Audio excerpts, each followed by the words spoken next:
बलूचिस्तान के ग्वादर में चीन के खिलाफ जारी विद्रोह से पाकिस्तान सरकार की मुश्किलें बढ़ती जा रही हैं, क्योंकि ग्वादर राइट्स मूवमेंट नाम के आंदोलन से जुड़े लोग अपनी मांगों को लेकर वहां धरने पर बैठे हैं, जिसकी वजह से पिछले 2 महीने से ग्वादर पोर्ट ठप पड़ा है। प्रदर्शनकारियों ने ग्वादर ईस्ट बे एक्सप्रेसवे को भी बंद कर दिया, जो पोर्ट को पाकिस्तान के दूसरे हिस्सों से जोड़ता है। चीन के खिलाफ लोगों का गुस्सा इतना भड़का कि चीनी नागरिकों को वहां के लोग देखना तक पसंद नहीं कर रहे। कुछ रोज पहले ही ग्वादर राइट्स मूवमेंट नाम के आंदोलन से जुड़े हक दो तहरीक नाम के संगठन ने पोर्ट में मौजूद चीनी नागरिकों को ग्वादर छोड़ने की धमकी दे दी थी, जिससे पाकिस्तान की सरकार घुटनों पर आ गई। हालांकि प्रदर्शनकारियों को मनाने की कोशिश की जा रही है, लेकिन हर गुजरते दिन के साथ वहां हालात बिगड़ते जा रहे हैं। वहीं चीन ने भी ग्वादर में हो रहे विरोध पर नाराजगी जताई, क्योंकि प्रदर्शन की वजह से ग्वादर में चीन के कई प्रोजेक्ट अटके हैं। असल में चीन की BRI यानी बेल्ट एंड रोड इनिशिएटिव परियोजना के तहत 2013 में CPEC यानी चाइना पाकिस्तान इकोनॉमिक कॉरिडोर की शुरुआत हुई थी,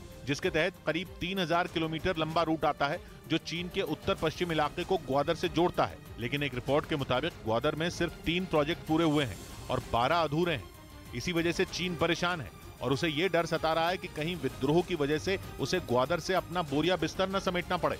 इधर मुंबई में गौड़देव शमशान घाट पर टीवी अभिनेत्री तुनिशा का अंतिम संस्कार कर दिया गया। तुनिशा की अंतिम विदाई में सैकड़ों की तादाद में लोग शमशान घाट पहुंचे, जहां तुनिशा को अंतिम विदाई दी गई। अपनी बेटी की चिता देखकर तुनिशा की मां बेसुध हो गई, जिन्हें आसपास मौजूद लोगों ने संभाला। तुनिशा के अंतिम संस्कार के दौरान शिजान खान की मां और बहन भी पहुंचे। तुनिशा के परिवार ने शिजान खान पर आरोप लगाया है कि उसकी वजह से ही उनकी बेटी ने आत्महत्या की। इस बीच आतंकी संगठन इस्लामिक स्टेट के आतंकियों ने सीरिया के अल हसका प्रांत में मौजूद एक जेल पर हमला कर दिया।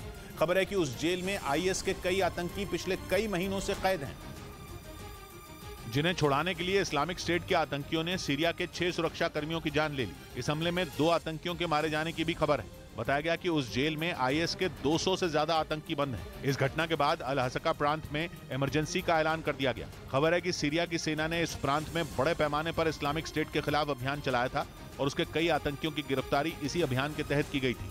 इधर दिल्ली के पास ग्रेटर नोएडा की एक हाउसिंग सोसाइटी में तेंदुए के घुसने की खबर से हड़कंप मच गया, जिसकी सूचना फौरन पुलिस और वन विभाग की टीम को दी गई, जिन्होंने सोसाइटी में तलाशी अभियान चलाया, मगर उन्हें कहीं भी सोसाइटी में तेंदुए के होने का कोई सुराग नहीं मिला। हालांकि एहतियातन सोसाइटी में अलर्ट जारी कर दिया गया। कोई आवश्यक है काम तो वही बाहर आए, अदरवाइज ना आए बाहर। बताया गया कि हाउसिंग सोसाइटी में एक जगह काम चल रहा है, जहां तैनात गार्ड ने रात में तेंदुए को दिखने की सूचना दी थी। उधर अफगानिस्तान में महिलाओं के बढ़ते विरोध प्रदर्शन के बीच राजधानी काबुल में तालिबान ने सुरक्षा बढ़ा दी। हाल ही में तालिबान सरकार ने सभी विश्वविद्यालयों में लड़कियों की पढ़ाई पर बैन लगा दिया था, जिसके बाद से ही पूरे अफगानिस्तान में बवाल मचा हुआ है। राजधानी काबुल समेत कई शहरों में छात्राएं और उनका साथ देने उतरी महिलाएं इस फैसले का विरोध कर रही हैं। इस बीच तालिबान सरकार के निर्देश पर काबुल में सुरक्षा कड़ी कर दी गई। जगह जगह बैरिकेड लगा दिए गए और वहां से गुजरने वाली सभी गाड़ियों की तलाशी ली गई। इसके अलावा पूरे शहर में सुरक्षा कर्मी तैनात दिखे। तालिबान सरकार को डर है कि आने वाले दिनों में इस फैसले के खिलाफ प्रदर्शन और तेज हो सकते हैं।